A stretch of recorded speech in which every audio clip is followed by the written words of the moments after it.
ओम शांति। कहा जाता है बच्चे घर की शोभा है, बगीचे के चैतन्य फूल हैं, घर की सुंदरता है। परंतु प्रश्न उठता है कि फूल सदा खिले रहें अथवा घर की सुंदरता सदा ही कायम रहे, उसके लिए माता पिता तथा बच्चों का संबंध किस प्रकार होना चाहिए। माँ बाप की बड़ी श्रेष्ठ भावना होती है कि हमारे बच्चे दिव्य संस्कारों वाले हों, सद्बुद्धि हो, चरित्र बहुत अच्छा हो, पढ़ाई में इतना श्रेष्ठ जाएं, उनकी ऐसी कामना रहती है कि वो अपने स्कूल में, अपने समाज में, अपने देश के लिए कोई विशेष कार्य करके दिखाएं। पेरेंट्स का पुरुषार्थ होता है कितनी मेहनत से कमाई करके, अपने तन की भी परवाह न करके, अपने रेस्ट का भी ध्यान न रख करके, बहुत मेहनत से जो कमाई करते हैं, बच्चों का जीवन श्रेष्ठ बनाने के लिए उसमें लगाते हैं। माँ में स्वाभाविक त्याग की भावना होती है, खुद रूखी सूखी खाना खा लेगी, रोटी खा लेगी, पर बच्चे को किसी भी प्रकार से ऐसा समझेगी बच्चों की तंदुरुस्ती अच्छी रहे, अपना त्याग करके खुद का खाना भी कम खा करके बच्चों को खिलाएगी। छोटे बच्चे को चाहे बच्चा ही बिस्तर गीला कर देवे, आधी रात को भी नींद की परवाह न करके बच्चे को सूखे स्थान पर सुलाएगी और खुद बच्चे को गीले स्थान से उठा करके सूखे स्थान पर सुलाएगी और खुद गीले स्थान पर सो जाएगी। इतना त्याग, स्नेह की भावना होते हुए भी कारण क्या है कि आजकल माँ बाप का बच्चों से जिस प्रकार संबंध होना चाहिए अथवा बच्चों का जिस प्रकार से माता पिता के लिए सत्कार और सम्मान का संस्कार होना चाहिए, वो नहीं। जो बच्चे घर की शोभा हैं वो एक टेंशन बन जाते कभी कभी। तो थोड़ा अपनी सूक्ष्म चेकिंग करें कि कहीं भावना में कोई स्वार्थ की कामना तो नहीं आ गई, या भावना में हमारा अपना स्वभाव तो इंटरफेयर नहीं कर रहा है।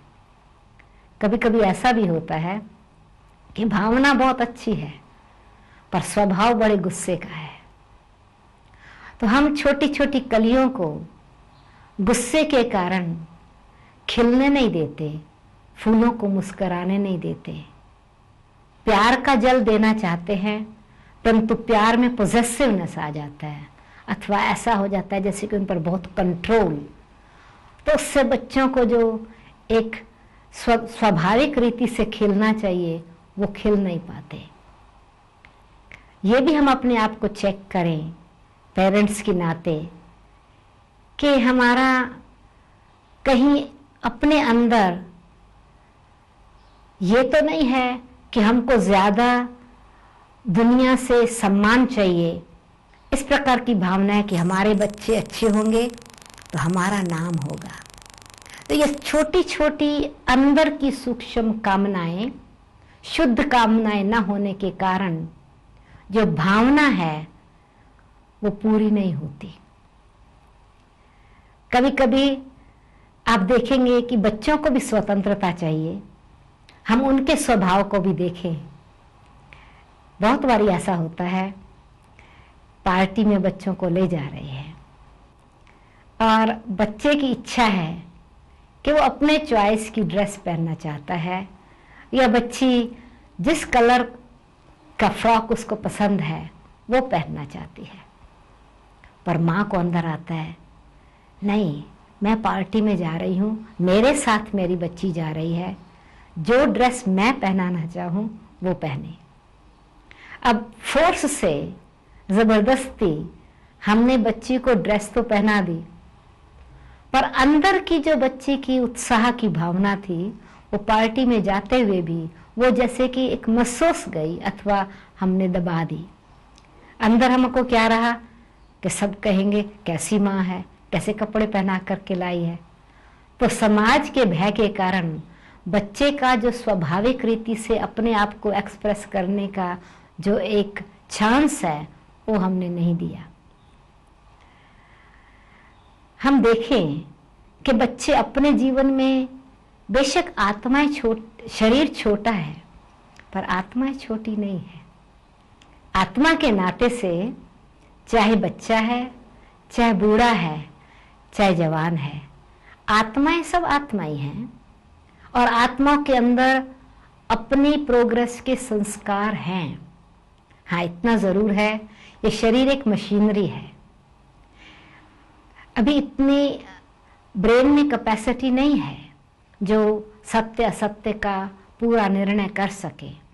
इतनी समझ नहीं है कि किस समय पर कौन सा कर्तव्य करना चाहिए।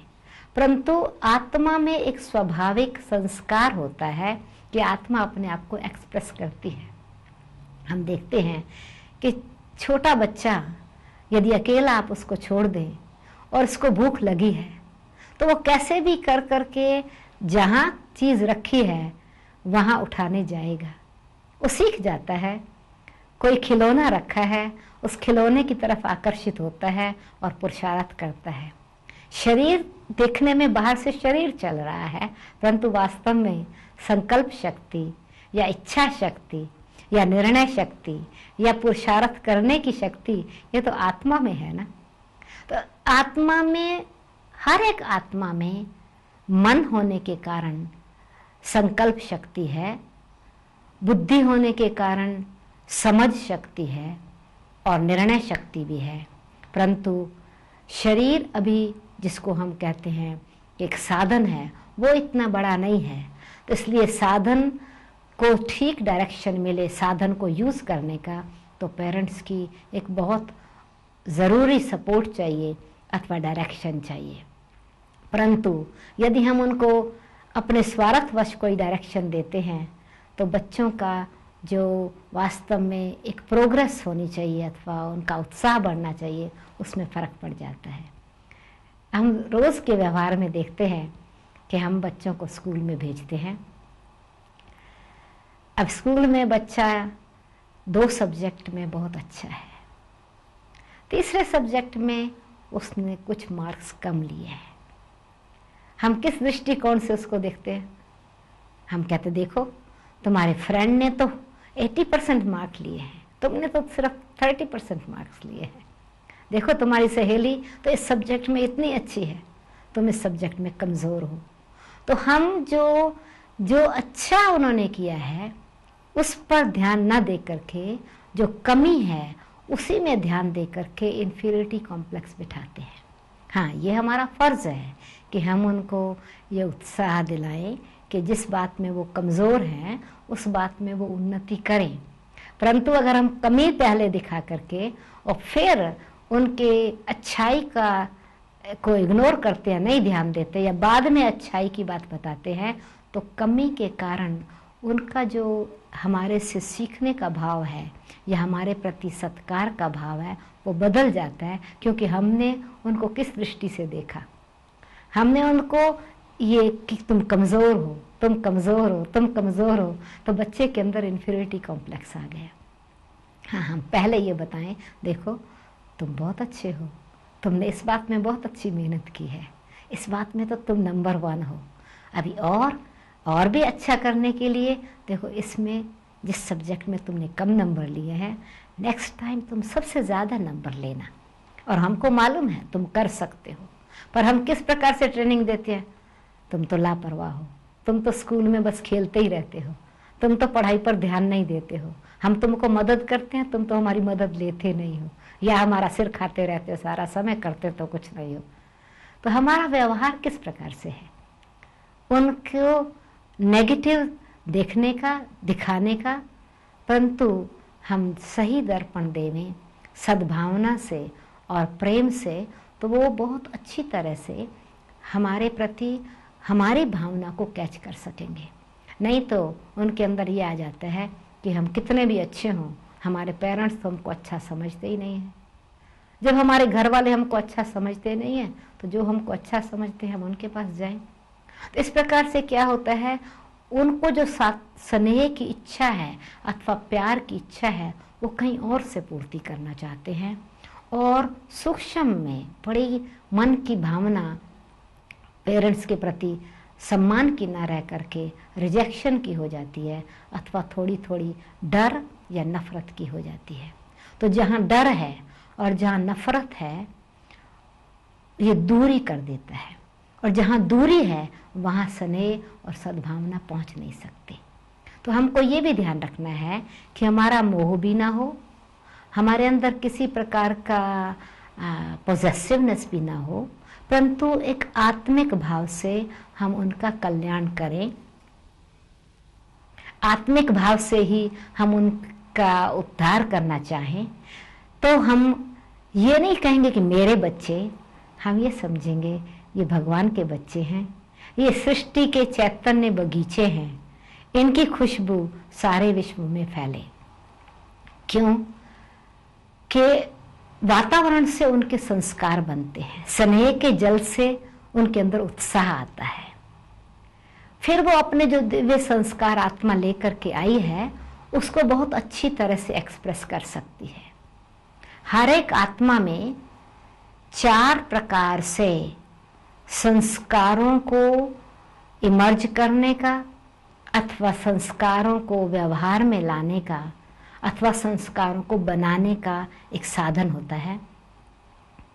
पहली बात है, जिस घर में बच्चा पैदा हुआ है, जिस तरह के वातावरण में पल रहा है, जिस प्रकार का माँ बाप का आपस में व्यवहार है, अथवा जिस तरह का बड़े भाई बहनों का आपस में व्यवहार है, बच्चे में कॉपी करने की नेचर है।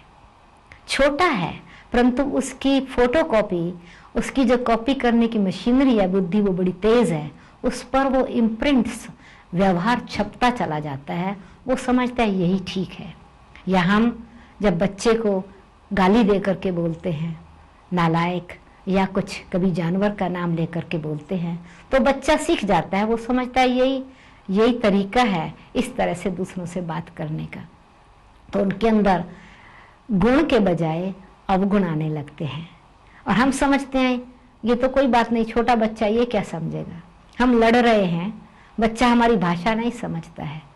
परंतु 6 महीने का बच्चा भी आत्मा होने के कारण इम्प्रेशन उस पर भी पड़ रहे हैं। माँ बाप के व्यवहार को सूक्ष्म रीति से आत्मा इन आँखों के कैमरे से वो फोटो खींच रही है। आप देखेंगे कि कभी आप थोड़ा ज़ोर से बोलते हैं और लड़ाई होती है, तो चेहरे पर अगर आप ध्यान दें बच्चे का, तो बच्चे का फेस डर वाला होता है।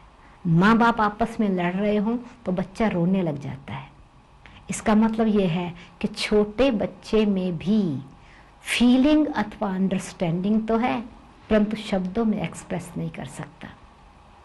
तो हमारे अंदर ये भावना रहे कि हम छोटे बच्चों को बचपन से सिखाना चाहते हैं, अपने सद्व्यवहार से, अपनी एग्जाम्पल से, कि आत्मा, दूसरी बात है, अपने साथ दिव्य संस्कार भी लेकर के आई है।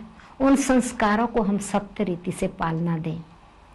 मुझे एक एग्जाम्पल याद आती है कि एक बार एक छोटा बच्चा, उसको मालूम हुआ, 5 साल का बच्चा था, उसको मालूम हुआ कि उसके घर में एक छोटा और बच्चा आने वाला है। माँ बाप से सुना तो वो यही कहता था, मम्मी जब दूसरा मेरा भाई या बहन आवे ना तो मुझे उनसे मिलाना, मुझे उनसे प्राइवेट बात करनी है। अब माँ ने कम समझा कि ये छोटा बच्चा प्राइवेट क्या बात करेगा, पर रोज कहता था, मम्मी जब नया गेस्ट आएगा ना, वो कहते थे हमारे घर में गेस्ट आने वाला है, हमारे घर में एक मेहमान आने वाला है, हमारे घर में एक आत्मा आने वाली है, हमारे घर में एक नया बच्चा आने वाला है। तो वो कहता था, मम्मी मुझे बात जरूर करनी है। रोज डैडी को कहे जब आए ना तो पहले पहले मुझे उनसे प्राइवेट बात करनी है। वो समझते अब छोटा बच्चा क्या प्राइवेट बात करेगा। जब हॉस्पिटल बच्चा हुआ तो बच्चा इंतजार कर रहा था, वो 5 साल का बच्चा, कब मम्मी घर में आएगी। रोज डैडी को कहे मुझे प्राइवेट बात करनी है। जब तो उन्होंने कहा अच्छा जब घर में आएंगे ना तब बात करना। जब घर में बच्चा आया तो माँ बाप ने पहले वो कहने लगा मेरी बात मानो ना, मैंने जो कहा है वो करेंगे ना, मुझे प्राइवेट बात करनी है। तो उन्होंने समझा चलो अच्छा कुछ देखें क्या प्राइवेट बात करता है। तो उन्होंने कुछ ऐसा साधन रखा, टेलीविज़न का प्रोजेक्शन जैसे, कि देखें कि क्या बात करता है, और टेप रिकॉर्डर भी रख दिया कि हम देखें क्या बात करता है। तो 5 साल का बच्चा छोटे भैया को कहता है, भैया भैया मुझे जल्दी जल्दी बताओ कि तुम भगवान को याद कैसे करते हो, मैं भूलने लगा हूँ, मुझे भगवान की याद भूलती चली जाती है। तुम भगवान से कोई मेरे लिए संदेशा लेकर के आए हो, मैं भगवान की याद भूलता चला जा रहा हूँ। अभी आप देखें अंदर आत्मा के अंदर परमात्मा के लिए भी प्रेम है और मनुष्य आत्माओं के लिए भी प्रेम है, परंतु जब हम इस प्रकार के वातावरण में आते हैं अथवा संग में आते हैं तो संस्कार बदलते चले जाते हैं। तो जैसे माँ बाप से उसको प्रेरणा मिलती है, अपने संस्कार साथ में लेकर के आता है, पिछले जन्म के संस्कार आत्मा साथ लेकर के आती है। तीसरा, उसको जिस प्रकार की एजुकेशन मिलती है, जिस स्कूल में जाता है, जिस प्रकार की शिक्षा उसको मिलती है, उस शिक्षा से बच्चे के संस्कार बनते हैं। और चौथा है, जिस प्रकार की कंपनी अथवा जिस प्रकार के संग में वो है, उस प्रकार के उसके संस्कार बनते हैं। तो हम ये देखें कि किस प्रकार का संग हम बच्चों को दे रहे हैं।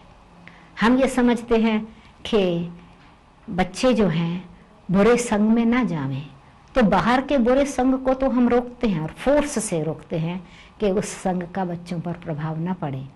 पर हम ये देखें कि हमारे घर में क्या दिव्य चलन है, हमारा खान पान, हमारी आदतें, हमारा व्यवहार इस प्रकार का है जिस संग से बच्चे के अंदर सत्य संस्कार सदा कायम रहे। बच्चों को हम कहते हैं बुरी आदतें रखना खराब है, सिगरेट पीना खराब है,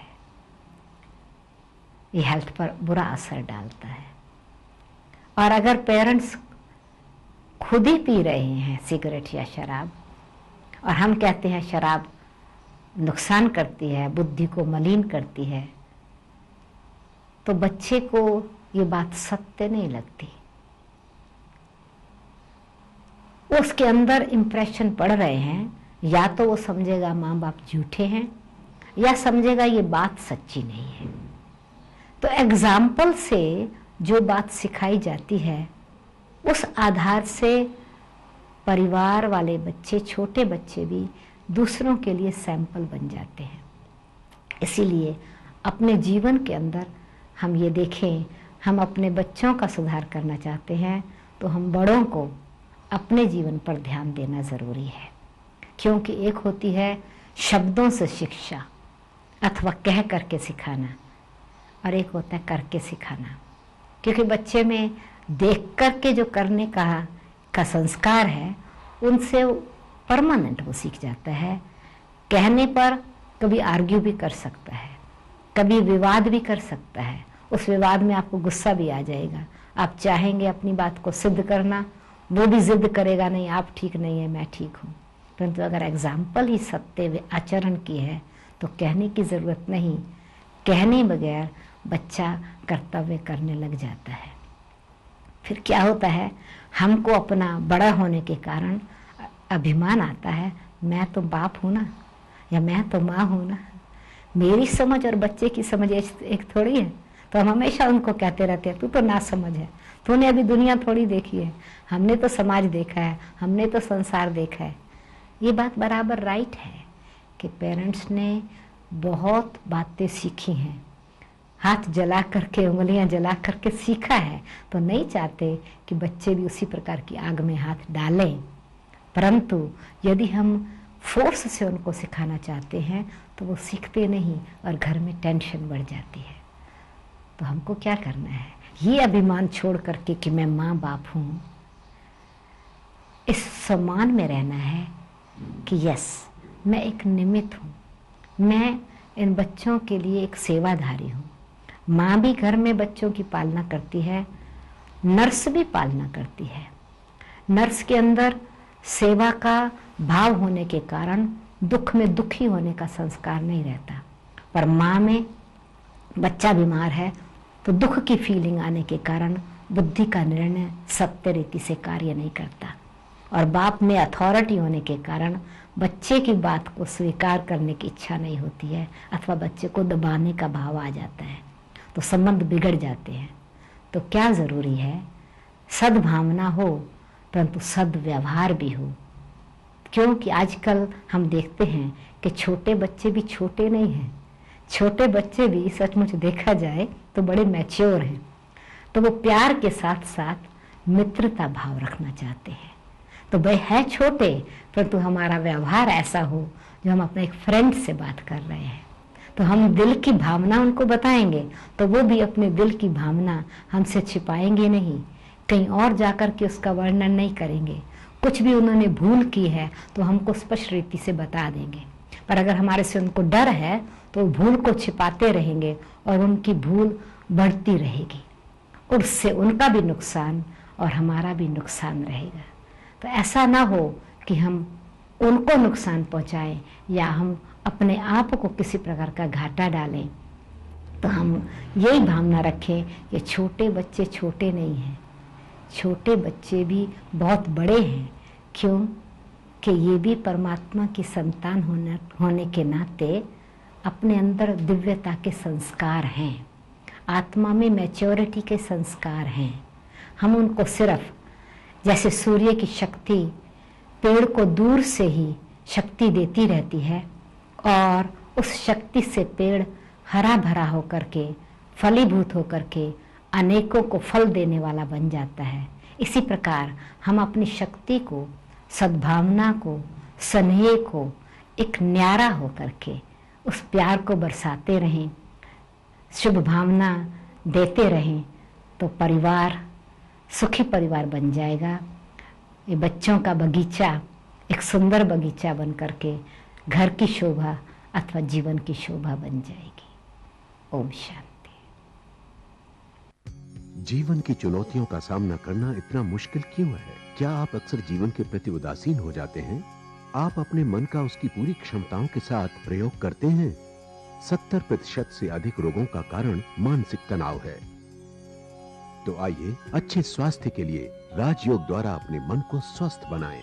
तनाव मुक्त जीवन का सुख लेने के लिए प्रजापिता ब्रह्मा कुमारी ईश्वरीय विश्वविद्यालय द्वारा सिखाए जाने वाले सहज राजयोग के माध्यम से अपनी मानसिक व आध्यात्मिक शक्तियों को पुनः जागृत कीजिए। किसी भी आयु, धर्म, संस्कृति अथवा राष्ट्रीयता वाले व्यक्ति इसे आसानी से अपना सकते हैं। विविध प्रशिक्षण जैसे स्वप्रशासन एवं नेतृत्व, तनाव मुक्त जीवन, सकारात्मक चिंतन आदि Brahma Kumari academy for a better world Mount Abu में आयोजित किए जाते हैं। अधिक जानकारी हेतु हमारी वेबसाइट bkwsu.com पर जाएं अथवा अपने स्थानीय सेवा केंद्र से संपर्क करें।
कर ये मंत्र मन हर, ओम शांति